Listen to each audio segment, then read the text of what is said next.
The night Lagos held its breath. Part 1. The night Solar met Damilola, Lagos was angry. Traffic stood still. Horns screamed. The air smelled of exhaust and roasted corn. Power had gone out again, leaving the streetlights flickering weakly. Inside her fashion studio in Yaba, Solar struggled with a stubborn sewing machine. Orders were late. Fuel was expensive. Her generator hummed like it might give up any moment. When the power finally died completely, she cursed softly and stepped outside for air. Across the street, a man stood beside a locked construction site, arguing calmly with a security guard. His car was parked badly, hazard lights blinking. He wasn't shouting, just explaining. "I'm not asking for access," he said. "I just need to turn the car. The battery is almost dead."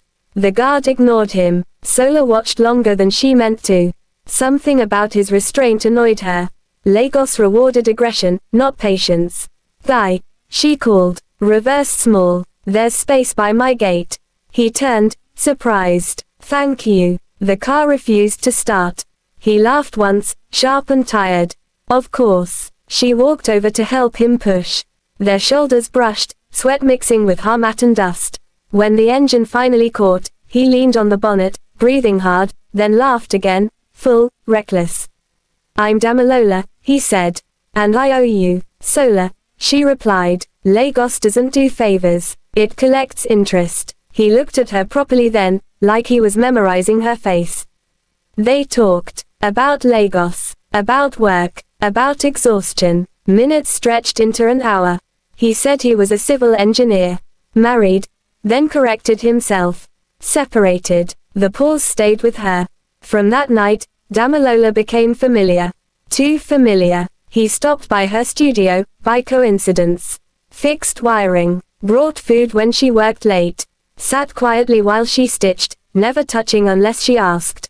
That restraint undid her. The night she kissed him, the power failed again. Generator silent. Darkness thick. She stepped closer. He didn't move away. The kiss wasn't gentle. It was hungry, lonely, shaking. She pulled back first. "We shouldn't." "I know," he said. "But I don't want to stop." That should have scared her. Instead, she let him stay. Love with Damilola wasn't sweet. It was intense. Consuming. He looked at her like she was the last good thing he could ruin. Then one afternoon, a woman walked into Solar's studio. Tall, polished, married ring confidence. "I'm looking for my husband," she said calmly. "Damilola Adeyemi." Solar's chest went hollow. "He told me he was separated," Solar said, already knowing.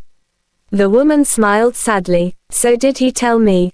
When Damilola arrived and saw them standing together, the city outside seemed to hold its breath. And Solar understood. She hadn't fallen in love. She had walked straight into another woman's marriage. The night Lagos held its breath. Part 2. The slap echoed through the studio. Solar didn't plan it. Her hand moved before her pride could stop it. Damilola staggered back, shock painted across his face. "Don't touch me," she said, voice trembling. "Don't explain. Don't follow." She locked the door behind him and slid to the floor, shaking. Damilola's sin wasn't just cheating. It was cowardice. He had lived in the space between truth and comfort, emotionally gone from his marriage, legally present, taking refuge in a lie that benefited him. He wanted escape without consequence. Love without exposure. For weeks, Solar erased him from her life. Changed her routes. Blocked his number. Told herself she had survived worse betrayals. Lagos disagreed. She saw him everywhere. Billboards he worked on, construction zones, mutual friends who went quiet when she entered a room.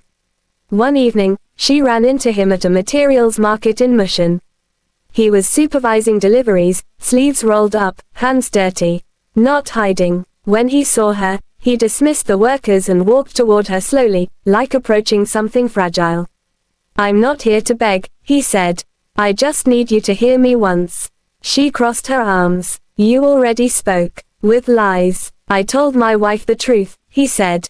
"All of it. I moved out. I filed for divorce. Not because of you. Because I was tired of being the kind of man I hate." She searched his face for performance. Found none. "I lost friends," he continued.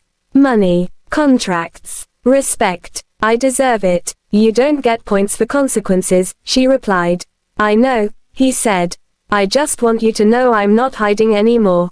Months passed. The divorce became public. Ugly. Loud. He didn't fight to look good. He accepted the damage. Sola watched from afar, rebuilding herself brick by brick. Work first. Sleep. Silence. Then her studio was robbed. Machines gone. Fabrics ruined. Years reduced to inventory lists and police reports. She sat alone on the floor when Damilola showed up, uninvited, unannounced. He didn't ask permission. He brought locksmiths, replaced doors, called contacts, stayed until sunrise, fixing what could be fixed, saying nothing. At dawn, exhausted, he finally spoke. I know I don't deserve a place in your life, he said. But I refuse to be the man who takes and disappears. She looked at him then. Really looked. This time, he wasn't asking to be saved. She didn't forgive him that day. But she let him stay. Love returned slowly, carefully, with rules, with fear, with truth spoken early, even when it was ugly. When she finally held his face again, months later, she said, if you ever lie to me again, I will vanish. I know, he said. That's why I won't. Their love didn't feel safe.